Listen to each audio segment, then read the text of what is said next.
Welcome back to 12 Acres. I thought I'd give you guys a little tour of our garden this year. I think it's coming along really good and I'm very proud of it, so I'm excited to show it off. We've had an abundance of rain this spring, which I think has been good and bad for the garden.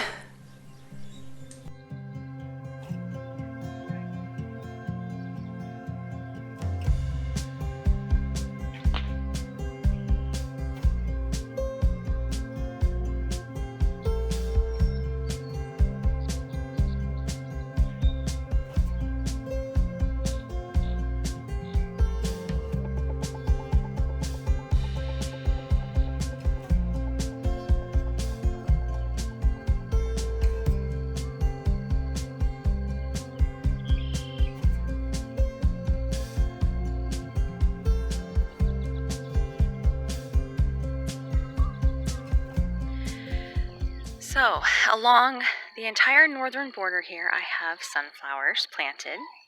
I thought that would be really pretty because then their faces would always be towards our yard, and so we would be able to see them. I thought that would be a really neat border for our garden.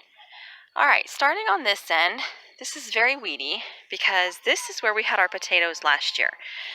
And there's a ton of volunteer potatoes all mixed in through here, so I just let those grow. I'm not even going to worry about weeding it or anything. Hi, Neo. Well, hi, buddy. What you doing? So next we've got green beans. These are just regular bush beans. I believe they're the Blue Lake type.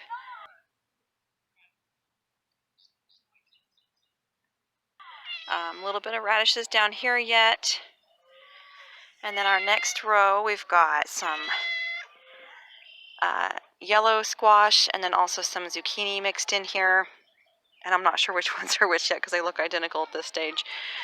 A couple volunteer sunflowers from last year coming up. Alright, next up we've got some tiny baby watermelon plants in here. And these are really small. Like I said, this is our spring and early summer garden. As we progress into summer, I'll do another video showing you some of these plants, how they've matured. In between these watermelons, I do have some little marigolds that I've planted just to help with the rabbit control. Down here we've got our sugar snap peas. I have yet to build a trellis for these. As you can see, they're growing nice and tall already, so I'll have to get my boys onto that so they can get a trellis built for me. Next we've got cilantro and dill in this row, and they are bordered by a row of peppers. I've got a few different types of peppers in here. There's some banana peppers, jalapenos, California Wonder bell peppers, and some yellow bell peppers. Next we have a few scattered radishes that are still left in this patch here. A couple spinach plants. My spinach didn't grow that well this year, so I only have like 3 plants. And then some beets. This is my first year trying to grow some beets. These are the red ox type. So this will be interesting. It's kind of an experiment to see how they do.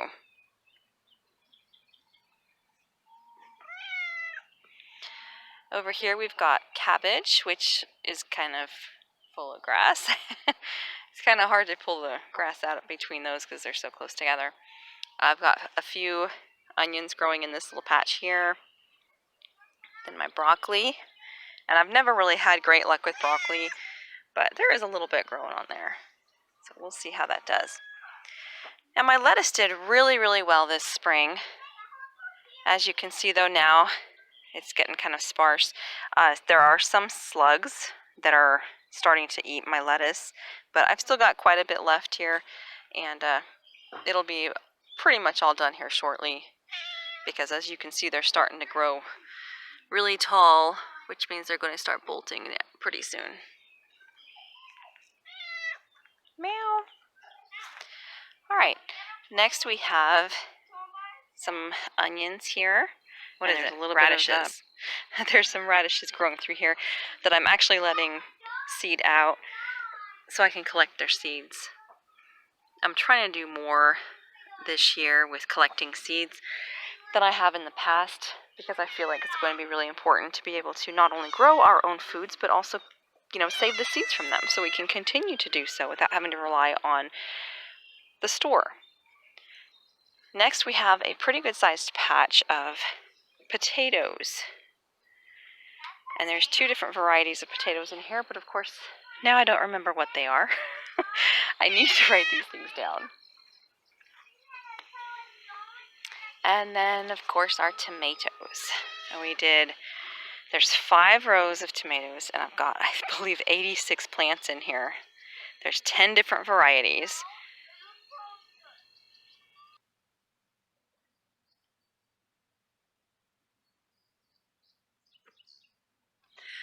I don't have a favorite tomato yet. I'm still kind of experimenting, trying to figure out which types I like the best. So this year, growing 10 different kinds, I want to try to, and I have them all marked, so I know which ones are which. And by doing that, I'm hoping that I will figure out which ones I like better for, salsa or, tomato sauce, things like that. And that way I can remember which kinds do better for me.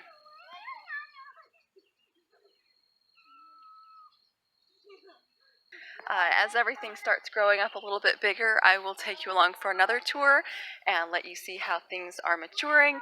And it's going to be very crowded. I do have everything planted pretty close together, even though there are some rows and some order, but everything's going to be fairly intense. The benefits of closely planting the vegetables in the garden is that eventually the plants will kind of cover and shade the ground beneath them, which not only keeps the soil cooler, but it also cuts down on weeds and helps to keep the soil moist. It doesn't dry out as quickly.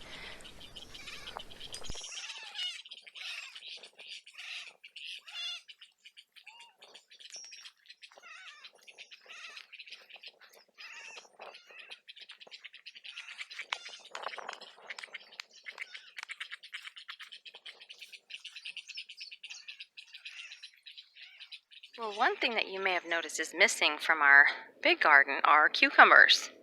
I have decided to repurpose our hoop house into a cucumber cage. And I've lined all the sides with cucumbers. You can see they're just starting to vine up enough to grab. So I'm hoping that this whole thing will eventually be covered in cucumbers.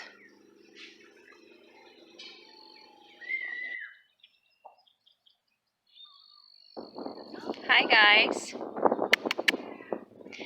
There's Ivan, Andre, Sergey, Gretchen, and over here is little Anna.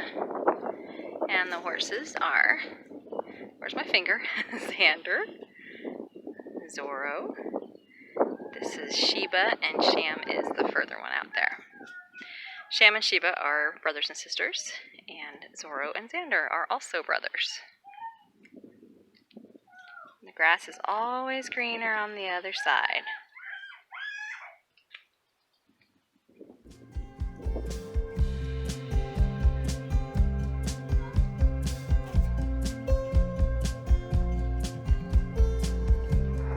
Boy, he is really well camouflaged.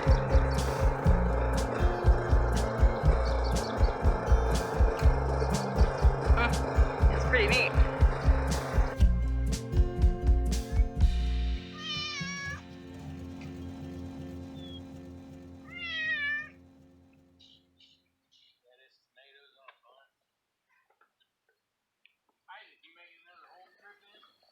Thanks for stopping by the farm. I hope you enjoyed this little tour of our spring garden. If you enjoyed this video, please like, share, and subscribe. Bye.